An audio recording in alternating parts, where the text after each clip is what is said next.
Hi everyone, this is DBZ Wife from the Chip Bear Guild, and I'm going to give you our Legendary Game of Heroes starter guide.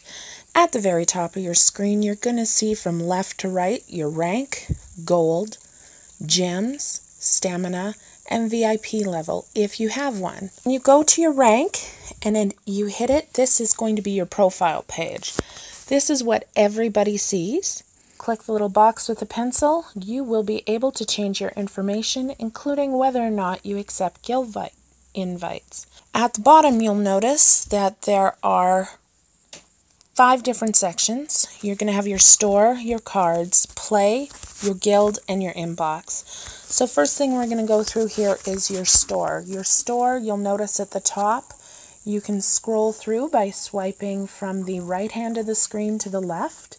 You can learn about new events, see some old results. You're going to want to make sure that you click the news feed. Every time you read something in the news feed, they've got sometimes updates to the game, different things they've changed, sometimes information about the bosses, and you're going to want to mark it as red because every time you do that, you're going to get mana, and that's going to help you build.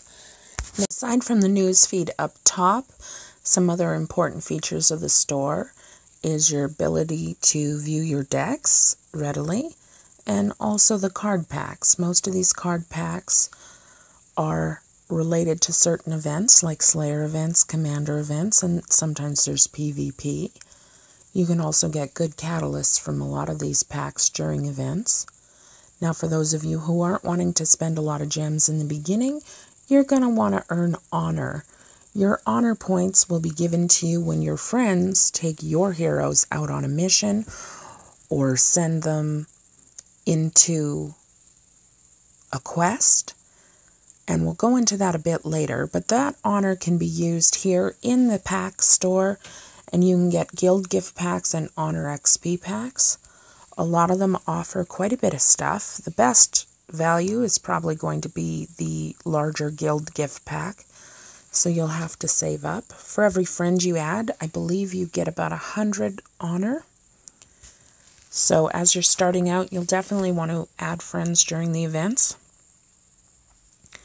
The dust store, which we'll have to get into a little bit later, but essentially you will eventually get so many characters that you're going to have some that you just aren't going to use. You're going to convert those into dust. And in the dust store, you will be able to buy new heroes, gold, potions, catalysts, shards. How to play guide, which again you can scroll using from right to left. And it's got quick strategy guides. We also have at the very bottom settings, sharing, and liking on Facebook. So you're going to want to go to your settings. You can set your notifications here. So you're definitely going to want to link a device, especially if you're putting money into it. But even if you're not, if you transfer phones, you lose your phones, you don't want to have to start all over. The other thing you may want to do when you're playing events is turn on or off your notifications. Now, you may not want them on all the time, so it's handy to know where this is. If you're in an event, you may want to have your notifications on. So I'm going to register for notifications right now. That'll tell me when my allies are rallying me to help fight a boss. Then you want to go into your inbox. Here's where you're going to get your VIP rewards. You claim those daily.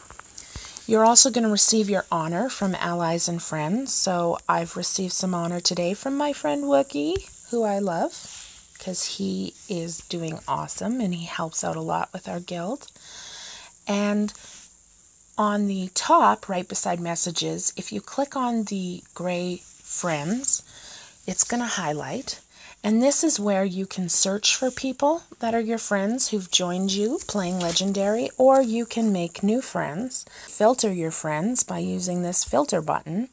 I love the filter buttons because if you've got friends that you don't know how long they've been last online, I've got some friends here. One's been online 6 days ago. Things like power, affinity, attack, which is useful in a split second when you want a specific kind of card. So you may want to have a dark Slayer card, or a dark, there's the Slayer, the event, and you may want it to be a warrior.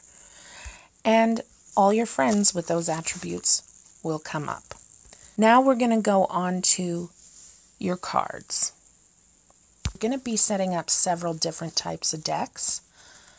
You might not have as many cards to do that right off the bat, so you're going to want to start with a basic deck. Now, this little eye in the corner, whenever you see that, it will give you info on your team. It'll give you your combined power, your combined HP, who's affected by your leader's skills, and who's affected by your relics. So this can help you when you're team building, because you don't want to be choosing relics or heroes that don't help each other out. I'm going to show you by clearing out this team. So I'm going to go to the square with the little pencil. I'm going to unequip all. That's also the same thing you'd use to rename your team. So when you're building with your cards, you want to keep in mind your leader skill. So in this case, I'm going to have a basic deck that I want that's going to be mixed. Start off with a very powerful card.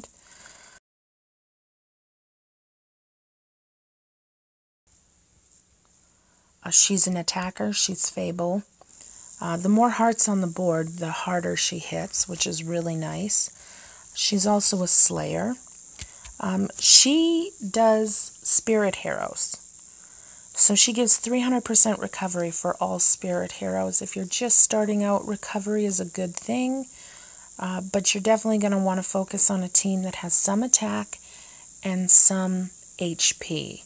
If you don't want to get killed off quickly, HP is where you want to be if you don't have a healer. If you have a healer, you're going to want to focus the rest of your team on attack, but the recovery is how much they get.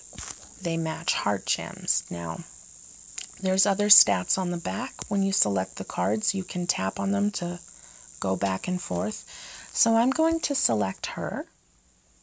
She is Spirit Hero. Keeping that in mind, I'm going to see what I have available for Spirit Heroes using my filters. So I'm going to go down, check what I have for spirits. Ooh, I've got quite a few for this event. This guy seems to be quite good. So I'm going to put him in. I'm also going to have to complement him with another spirit card that's going to help build some gems. Basic deck, I might want to choose a couple different colors. Generally, you don't want to get too many colors on the board as you get farther along, because then it'll get harder to find matches quickly during events, which is why most decks are all one color. But to go through your basic levels, you're going to want a deck that's got at least 3 or 4 different affinities. So in this case, I'm going to add Lady Augustus. And I'm also going to add my Excalibur.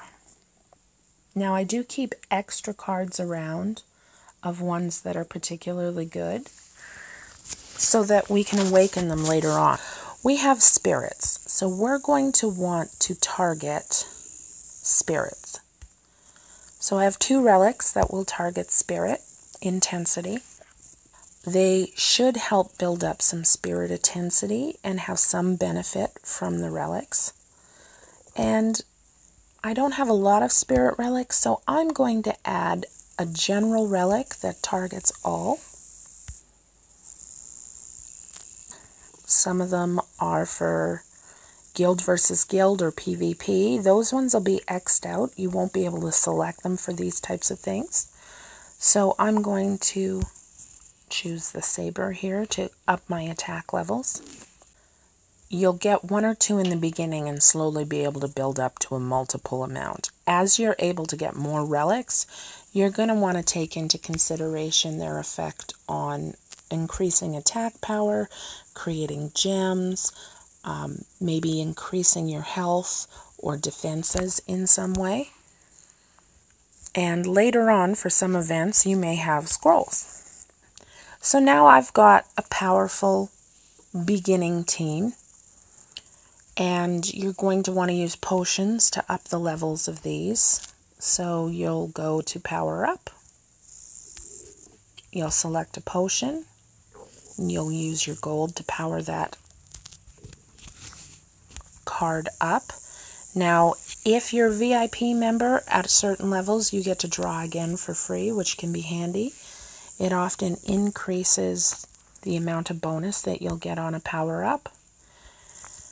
Now here on this screen here, you can also sell your card, but you can also awaken.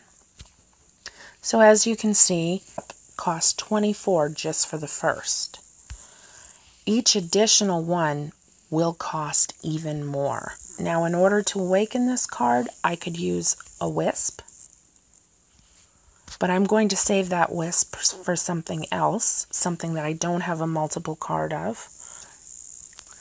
So I'm not going to awaken right now because I'm using a different deck for this event, and I'm not going to waste my mana until I'm certain that that is what I want. I'm going to reset the filter so that it shows me my least powerful cards. You're going to want to save your wisps, and you'll build them up gradually by collecting the shards in order to evolve your wisps. Now, you're going to end up sometimes with cards you don't want. I am keeping the dragons because for a beginner deck, the dragons are really good. Now, there's some other ones that I really don't need, so I am going to sell the Arkenhold and Luna Spirit. Going to click sell. This is going to show me what each of the cards is worth. Now, I don't have any cards here right now that are worth money. The more rare the card, the more dust you will get from it. But I would not recommend dusting a card unless you know for a fact that you are never going to use it. Eventually, I'm going to go through the codex and find out which ones are most beneficial to my team, and I will get rid of all the ones and dust the ones I don't need anymore. You can find the codex in the cards section up top. The codex goes through all the cards that you have seen, and the great thing about this is it shows you what they are at maximum level, fully ascended 5 times with a maximum attack, health, and recovery levels. So this would be really useful if you're deciding which cards you want to keep, which cards you want to ascend, which ones are worth ascending, because you can compare them. It'll also show you their maxed out leader skills, guild power, etc. Any card you get or you see, it will show you the evolutions. These ones that are blacked out is one that I may have come across, but I personally have never had. If we filter it out and go to dragons, it'll give me all the dragons that I've seen and all the ones that I own. So, Arkand is pretty powerful. You'll notice the full evolution of the Night Stalker is not as good as the full evolution of Arkand the Immortal. So the codex can be really helpful in that regard. Now here in your cards you'll also have gear. This is where you can see your relics. You can see your relic stats. There we go, the Stormhammer. This tells me what it does for me. In this case, it creates 2 water gems. It's at a 4-star right now. If there's more than 16, it'll create extra power gems. It'll apply in all situations, targets dragon heroes. At the very bottom is a forge section. If you have not unlocked the full potential of your relic, you can craft a new one right here, which I will do to show you. So I've now turned my 4-star into a 5-star, and that will have now changed it instead now creates 3 water gems instead of 2 and increases the attack a little bit more. And at the bottom now, it shows me what I need to continue building this hammer up to a 6-star, which is its max level. You can sort by situation. So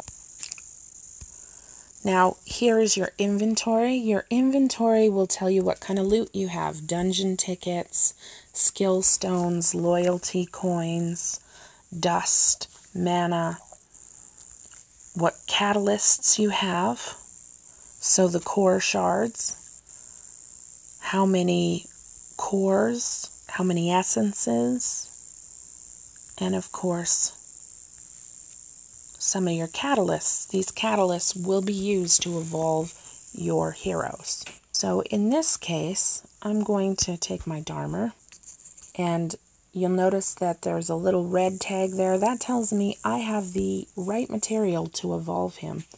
I needed Fire Essence, the Yorin Blade, and the Starhaven Knot. And for 30,000 gold, I can evolve him right now into the next level. So that is a basics on your cards. Right now we have a Slayer event going on, the Infernal Uprising. Here you'll be able to send allies to search for keys. You get extra searches if you're VIP. And here is also where you will access your event menu. Every event menu will have an event store. It'll list your players, your top guilds. You'll have a collection store. If you're playing for free, this is a good place to start, because you can work on your rewards, collect essence, get a few more rewards, collect the 3-star event card, and then work your way up to the pristine Targa if you can get the 2nd event character. If you collect the event character, a certain amount of trophies, and a number of pearls in this event, you get a bonus character.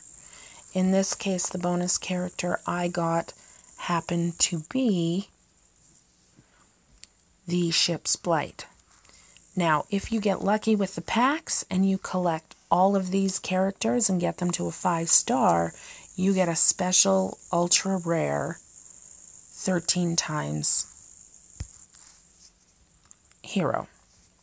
The forge is for your weapon here. This is specifically the game weapon.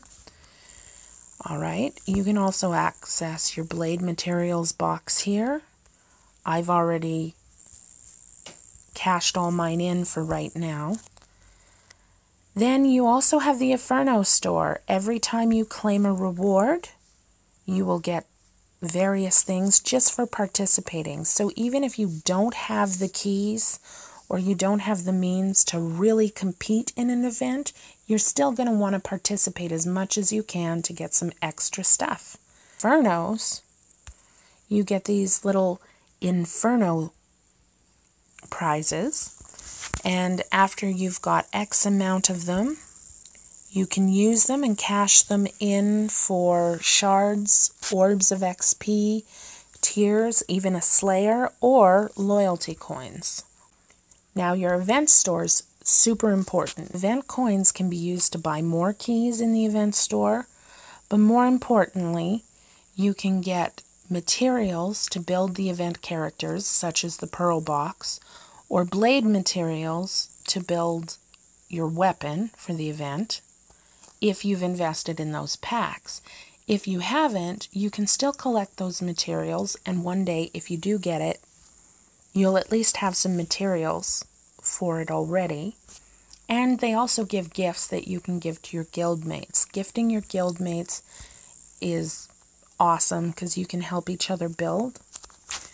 Now, you can also buy certain shards from the store. In the events, you can get certain characters, wisps, cores, even 3-star and 4-star heroes from the event coins. And all you have to do is just play a little bit. And there are specific guides for specific events that will be coming up on my channel later on. So we're going to get back on topic here, and we're going to go through the different sections. You have your Guild Wars, which you're going to want to start out by setting a defender team. It's best to use whatever you have that's the strongest and whatever defender relics you may have. You set it much like you would a regular team. It also shows at the bottom what your defender skills are. You'll want to arrange them in an order that will make it a little bit difficult for other people to beat you, because they're taking on one hero at a time. Every hero that they defeat, the next hero will be slightly stronger that they have to challenge. So you want to keep this in mind when you're fighting and when you're building a defender team. Now, you're going to want to battle and change your team where it says change team, which is why it's also really good to set up a variety of teams, because you don't want to keep doing it every time you're in a new situation. So you may have a specific team that you use to fight in a specific area.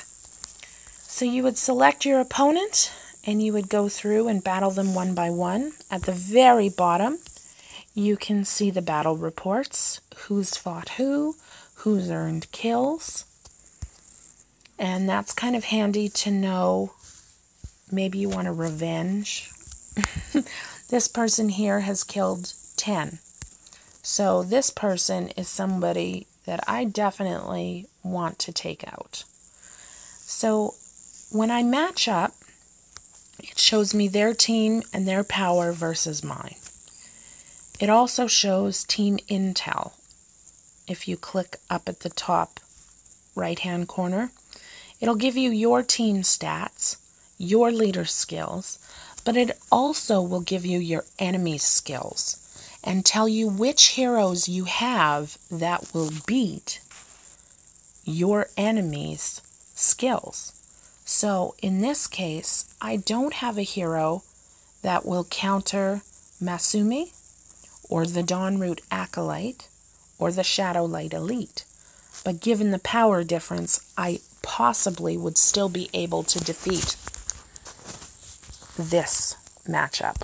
Collect prizes. They can be cashed in to earn rewards. I've cashed in a few already. You can get Warden Souls, potions, shards. There's some really good rewards. I'm saving up to forge myself a Warden. I would like to forge a 6-star Warden, so I'm going to wait for a while. Going back to the main menu here on the play, you unlock the Elite campaign as you get farther along in the game. The main campaign is going to be your main focus starting out. You're not going to really worry about the Forge or the Forge bosses. Those come later. For every main campaign that you go into, for each adventure map that you complete with 3 stars, you will get 300 gems. This is the only way pretty much to get gems, and you will also sometimes get gems for the first kill of the day and occasionally get gems for leveling up and other things. But generally you don't get a lot of gems given to you through the course of the game.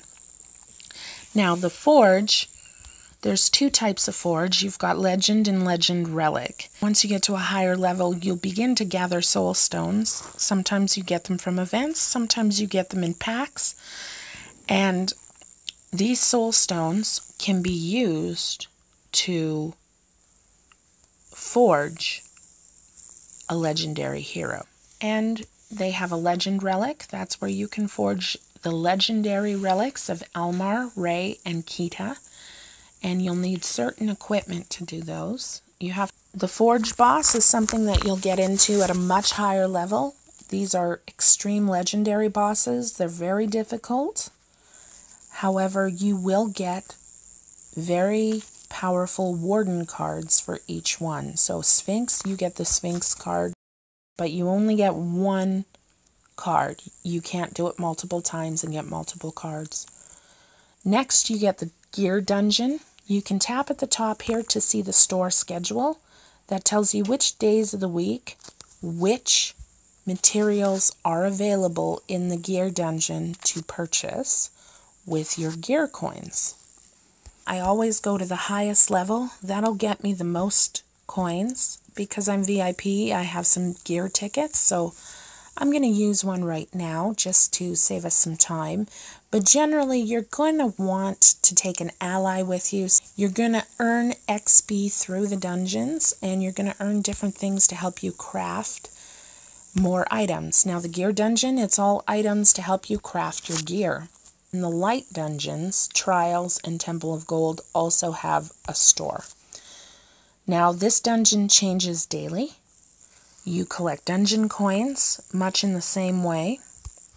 And depending on the day, the light dungeon offers a lot of different shards that you can get to evolve your characters, as well as the earth,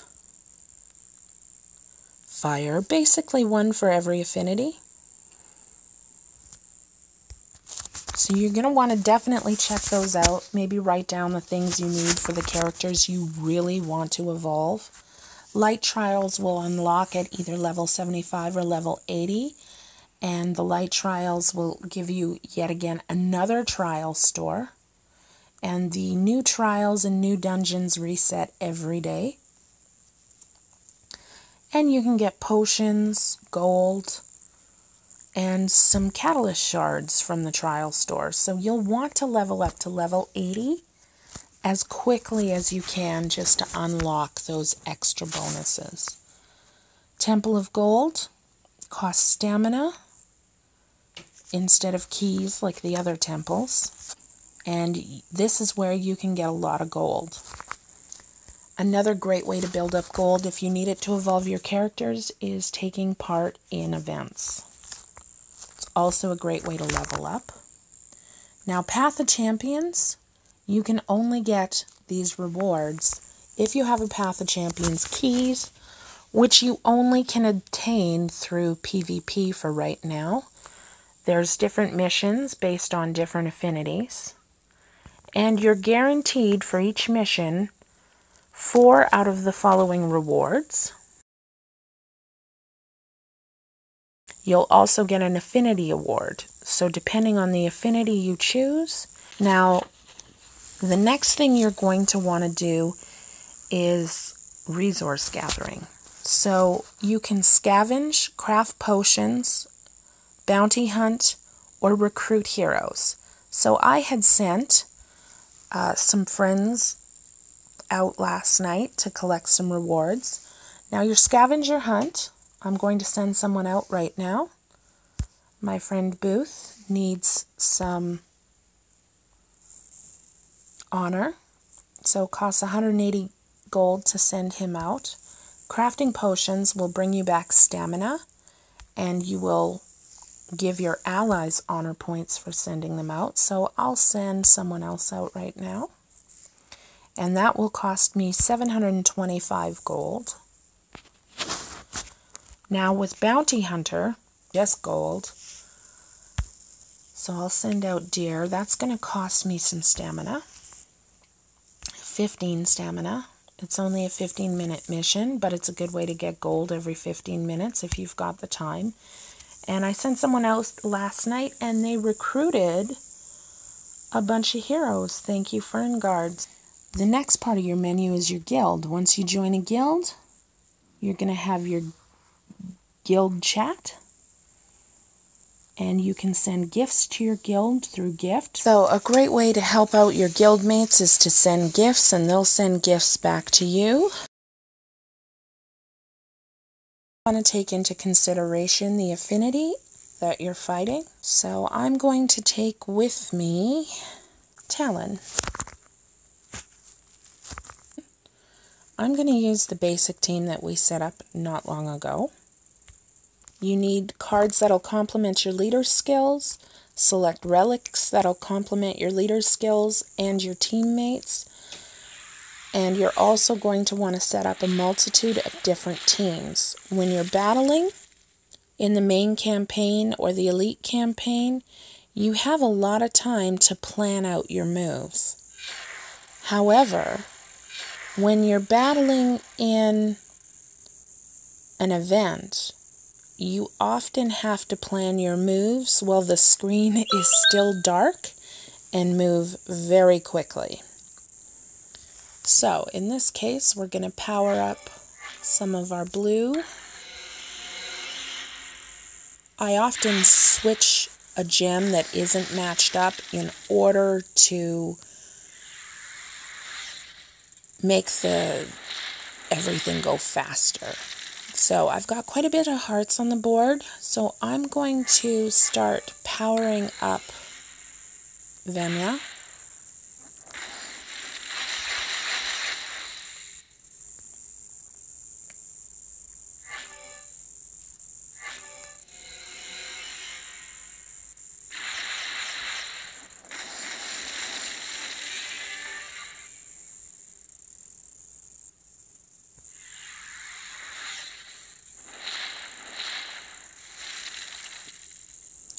Now, I've got a bunch of heroes that are ready to use their special skills. So, for example, this guy here, if I click on him, I've selected him. My heroes will target him. If there are 5 heroes on the board and he's selected, he will be the only one that is hit. If you deselect it, everybody gets some damage. Now, you can also double click on them and see what their health, their attack stats are. So I'm going to click on him again and I'm going to have him take him out. Now the final boss wave. I'm going to target the guy in the center here. The little one beside him means that he's going to attack me in 1 turn.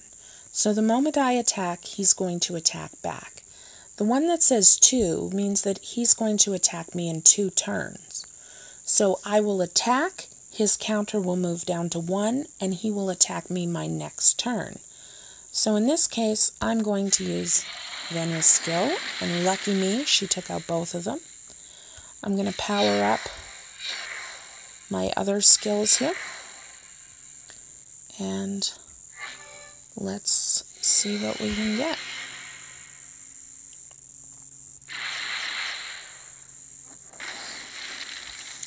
I hope you've enjoyed this little guide.